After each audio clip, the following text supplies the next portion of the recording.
Halo semua, selamat datang di channel Fakta dan Poin, di mana kita berbicara sesuai dengan fakta.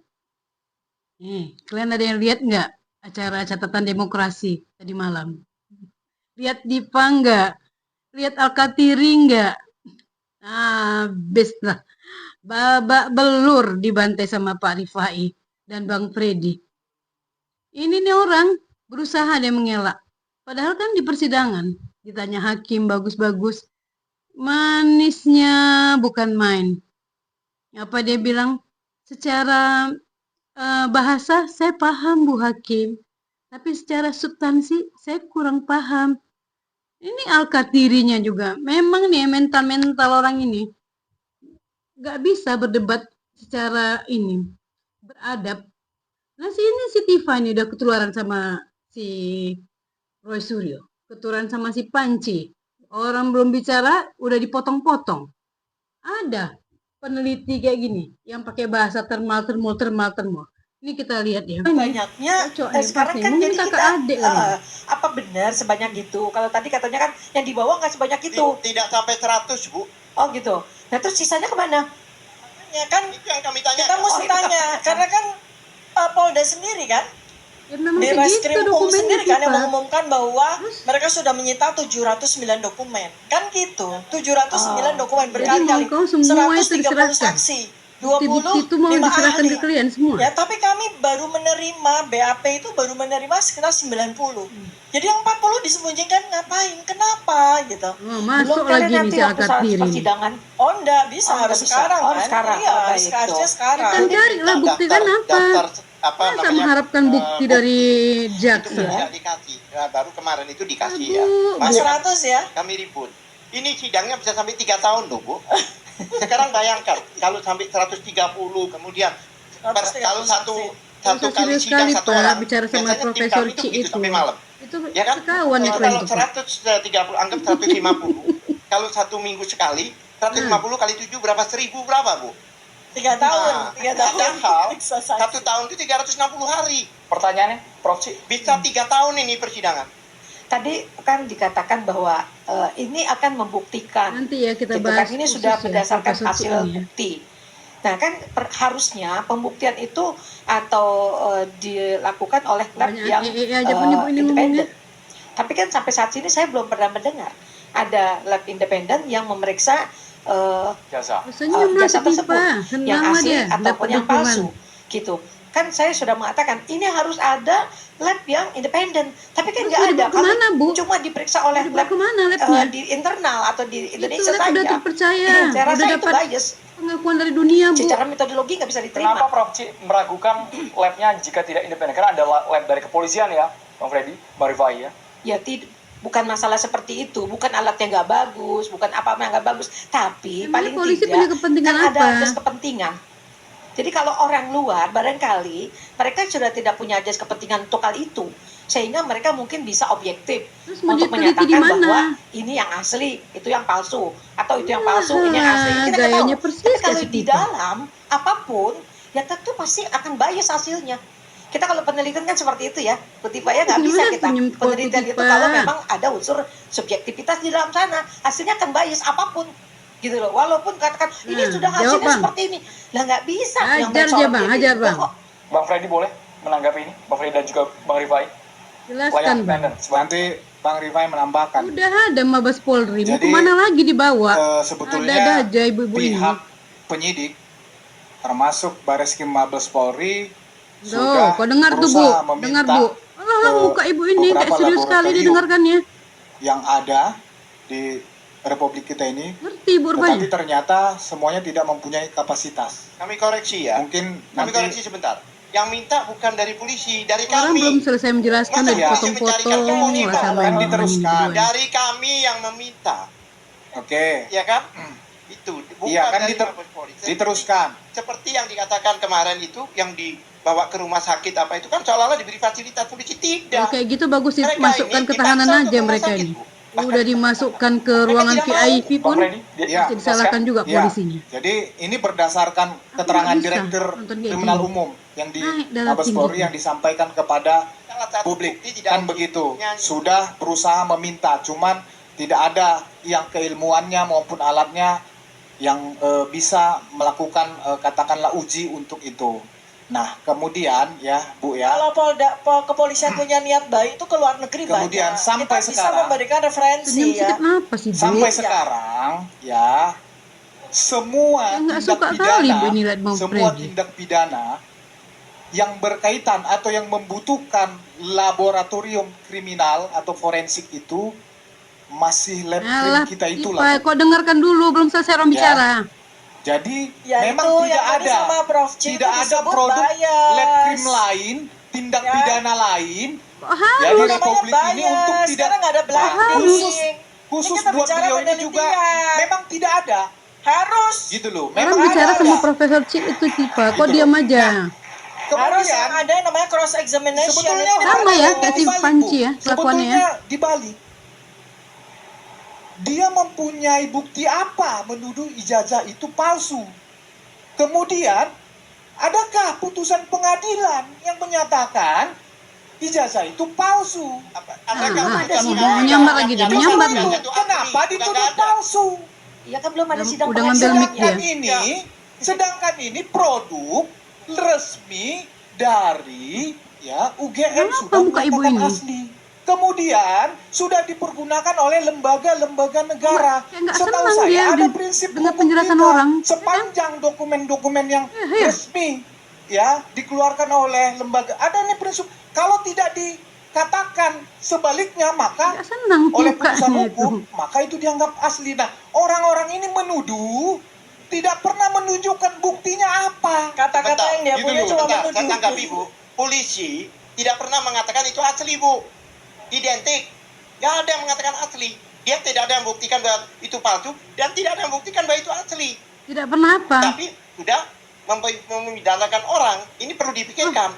Dan UGM itu udah pernah tampilkan waktu mereka bertemu. Itu sama alumni Pak Jokowi ditampilkan di layar. Narasi saja. Ijazah Pak Jokowi. Ini pernah kuliah dan sebagainya. Wartawan Kompas Pak udah datang ditunjukkan. Makanya itu dapat ijazah fotokopi ijazah Pak Jokowi. Ainul yakin. Tanya aja sama yang buat SIM. Kan nggak masuk akal. Ini kan pembuktikan Ainul yakin. Pembuktian mata, Bu. Prof Cik, Mas Heri. Bahkan menarik ya, sebentar, ada sesuatu. Terus mau si Al-Kathir itu Pak Jokowi itu ikut begini juga. Tangannya kayak teman-teman Pak Jokowi. Tapi dia nggak ada di situ. Pertanyaan masalahnya itu bukan masalah ijazah teman-temannya. Kenapa nggak ditunjukkan di tengah? Ini sama dengan enggak. Kenapa mereka di timur? Ya kan udah ada, Bu. Ibu lain carikan mana laboratorium independennya. Bahwa harus dilakukan oleh laboratorium independen. Gitu kan? Di foto, jadi nanti dibawa, di foto. Itu yang tadi produknya Dian Sandi. Itu fotonya ijazah Pak Jokowi itu di foto. Sampai bisa mengupload seperti itu. Nah, Dian Sandi dapatnya dari siapa? Nah, sekarang dimintalah sama Dian Sandi itu ijazah yang tadi dia upload tadi. Kemudian yang punyanya Pak Jokowi itu kan Pak Jokowi yang simpan. Menurut UGM kan tidak disimpan oleh UGM. Kan udah tapi sudah diserahkan Bu. kepada Pak Jokowi. Nggak percaya yang sama Pak Jokowi. ini. Ayo Lapor keluarkan. Polri. Kita coba dua-duanya. Kelar gitu loh. Oleh independen. Itu Ibu cek dulu itu ijazah S3 si Panci itu di apa UNJ. Gimana itu statusnya ijazah S3-nya? Saya boleh menanggapi sedikit ya. Tapi mungkin ini bukan pertanyaan dulu nih. Udah kita ini dulu ya di sini. Berkaitan dengan Pak ya, maaf ya. Kita coba ya bedah nih diskusi antara Profesor Cik, sosiolog hukum dari UNJ, dengan si Tifa dan pengacaranya Al-Kathiri. Jadi ini menurut si Al-Kathiri bahwa persidangan ini dengan begitu banyaknya barang bukti dan saksi-saksi bisa jadi akan memakan waktu lebih dari 3 tahun. Karena menurut pengalaman dia, kita jadi ikutilah pikiran si Al-Kathiri ini ya. Pengalaman dia, waktu dia menangani kliennya itu satu saksi itu bisa sampai malam. Jadi dia kalkulasinya, hitung-hitungan dia itu dari 100 sekian saksi itu setiap hari 1. Kan itu kan persidangan seminggu sekali gitu. Jadi seminggu 1. Nah bisa jadi 3 tahun menurut dia. Dia lupa bahwa persidangan itu tuh ada yang menjaga ritmenya. Ada hakim yang paling punya kuasa untuk menentukan berapa orang saksi yang akan dihadirkan dan meminta jaksa, misalnya ini saksi ini temannya Pak Jokowi. Bisa jadi temannya Pak Jokowi itu satu hari itu sama nih teman-temannya Pak Jokowi, berapa orang nih dihadirkan. Atau misalnya untuk yang saksi bagian saksi ahli gitu, untuk yang forensik. Bisa jadi di hari yang sama ada 2, 3 atau 4 itu dihadirkan pada hari yang sama. Jangan kau ikutkan mau kau aja. Apa Alkatiri? Jangan kau hanya memikirkan ini keinginan kau tuh agar persidangan ini makan waktu lebih dari 3 tahun. Kau pikirkan juga nasib klien kau. 3 tahun itu si Tifa. Selasa dia wajib lapor, Kamis dia ke persidangan. Selasa wajib lapor, Kamis persidangan. 3 tahun dia harus mengalami itu. Belum lagi dia harus memikirkan apartemen yang bakal disita. Belum lagi dia mikirkan buku-bukunya yang sedang dia jual secara online, termasuk bukunya Rismond. Ngamuklah si Rismond. Buku dia Pak ikut dijual. Nah itu. Pak Jokowi itu nggak akan mungkin hadir setiap persidangan si Tifa. Pak Jokowi hanya akan hadir ketika beliau dihadirkan sebagai saksi korban. Dan belum tentu juga hakim akan membiarkan kalian menanyakan 700 dokumen itu kepada Pak Jokowi. Dan belum tentu juga Pak Jokowi ingat berapa KRS-nya apa aja yang dia ambil pada semester ini. Belum tentu. Itu semua yang jawab nanti UGM, bukan Pak Jokowi.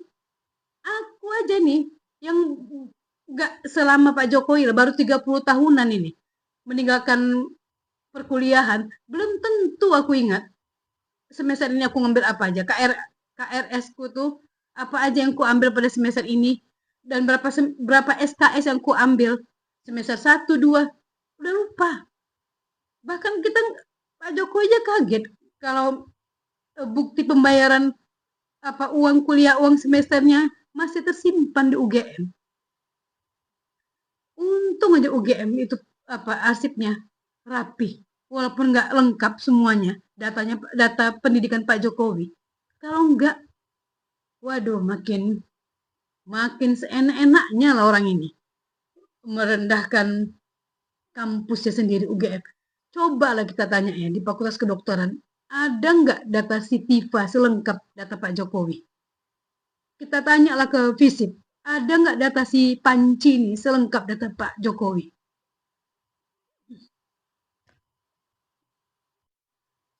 Sekarang ya kita coba lihat ya.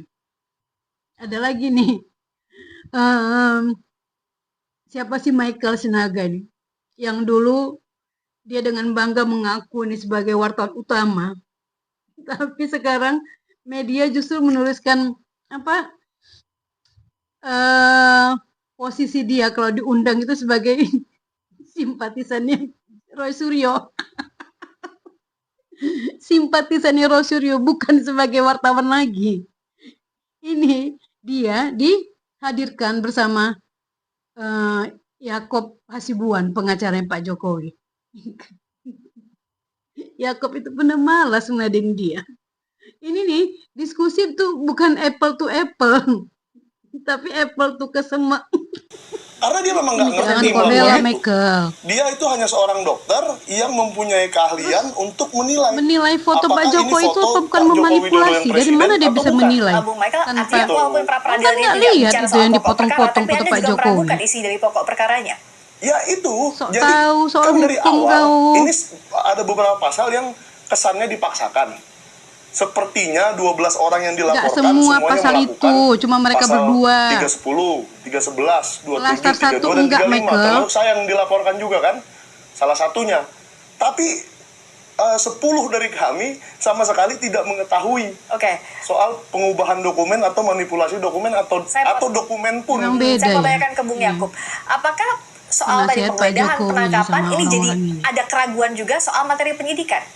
Mbak Friska, kalau dari saya melihatnya tentu pertama kita harus hormati Lebih putusan elegan hakim. loh, Apapun jauh. itu putusan itu harus kita Nasihat anggap Pak benar Jokowi karena ini sudah memang dikeluarkan oleh hakim tunggal dalam dibanding perkara ini. nasihat orang-orang ini. Sejak awal mengenai pra peradilan kami selalu konsisten bahwa itu merupakan lembaga yang disediakan oleh KUHAP dan itu merupakan hak. Kami sama sekali tidak pernah mempermasalahkan mereka menggunakan ini. Jadi sampai Coba kalau kalau ini orang ternyata ini diputus menghadapi demikian, apa yang ya dihadapi baik ya sama kita ikuti, kita pengacara hormati. Pak Jokowi. Walaupun Udah juga ngamuk orang memang ini tidak ada kaitannya dengan pokok perkara, sama sekali tidak ada kaitannya. Jadi tadi kalau kami cermati juga, tadi itu memang alasan-alasan yang diambil oleh Yang Mulia Hakim juga bahwa ada kata ketidaksesuaian ya kan? dalam permohonan ketika ke PN, ke KPN dengan surat perintah penangkapannya. Jelas. Jadi ini lebih hal administratif sebenarnya Mbak Friska. Jadi kalau yang kami dengar tadi tidak ada sama sekali uraian hakim mengenai penangkapannya brutal, seperti 330 SPKI. Itu sama sekali tidak ada. Jadi putusan pra-pit seperti ini memang hal yang sangat biasa saja dan itu sering terjadi di perkara-perkara lain. Jadi kami sih tidak terlalu concern mengenai putusan ini dan kami ingin fokus ke pokok perkara. Nah, apakah dengan pra-pit ini kami menjadi mempertanyakan pokok perkara? Sama sekali tidak. Itu. Justru kami ingin segera fokus ke pokok perkara sehingga klien kami dapat mendapatkan kepastian hukum. Nah, pertanyaannya kan sebenarnya sekarang kubu Mas Roy ini mengambil pra-pit yang kedua. Memang nah, ini banyak pertanyaan yang betul. sebenarnya dilontarkan. Pertama, kenapa nggak sekaligus kemarin? Sekalipun kami pra-pit kembali lagi. Yang kedua, penetapan tersangka sudah dari November tahun lalu. Kenapa baru sekarang dipermasalahkan? Ya, tentu kan hal-hal ini menjadi pertanyaan-pertanyaan publik. Jadi dari kami sih pesannya memang sebisa mungkin mari kita jangan salah gunakan forum atau hak yang sudah diberikan oleh KUHP untuk mengulur waktu yang mungkin konsekuensinya bisa menjadi menyebabkan klien kami tidak mendapatkan kepastian hukum. Silakan dijawab, apakah ini upaya untuk mengulur waktu? Nah, ini, dua pertanyaan tadi seperti apa? Ini narasi memang yang selalu narasi, memang kenyataan itu Michael. Bahwa ini mengulur-ulur waktu. Tapi saya jawab begini. Dari awal banyak sekali pakar hukum itu siapa aja. Yang beberapanya tergabung di kami yang tidak yakin ini akan lemah dari mana? Buktinya ratusan kok. Ya kan? Tahu kok dipaksakan, orang-orangnya dipaksakan. 12 orang ini tidak pernah berada di satu tempat yang sama. Michael, itu kan dari video-video yang ada mereka. Bagaimana misalkan Mbak mencuri dompet, saya mencuri HP. Mbak mencurinya Senin, saya mencurinya Selasa. Kita dilaporkan bersama-sama kan nggak boleh. Jadi memang kalau seperti ini dari awal kami sudah yakin tidak sampai ke persidangan. Meskipun Dokter Tifa sudah masuk persidangan. Iya, kan dari awalnya yakin seperti itu. Itu dia ada tuh. Tapi karena sekarang sudah sampai ke persidangan, berarti benar jaksa dan hakim ingin memeriksa pokok perkara ini. Barulah diluncurkan pra-peradilan. Jadi jangan dibilang kenapa nggak dari September, nggak dari apa. Ini sekarang juga saya tanya aja, polisi kenapa juga dari April kenapa nggak dari November penetapan tersangka? Kenapa dari November baru langsung ditahan aja? Juni kan? P21? Itu kan pertanyaan yang agak belum selesai percuma ya menurut saya ya. Karena ini sudah sampai di sini, nggak usah kita cari-cari lagi ke belakang. Mekanismenya. Jangan lupa ya, ini kan masih awal.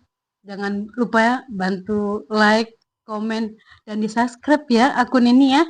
Sampai ketemu lagi.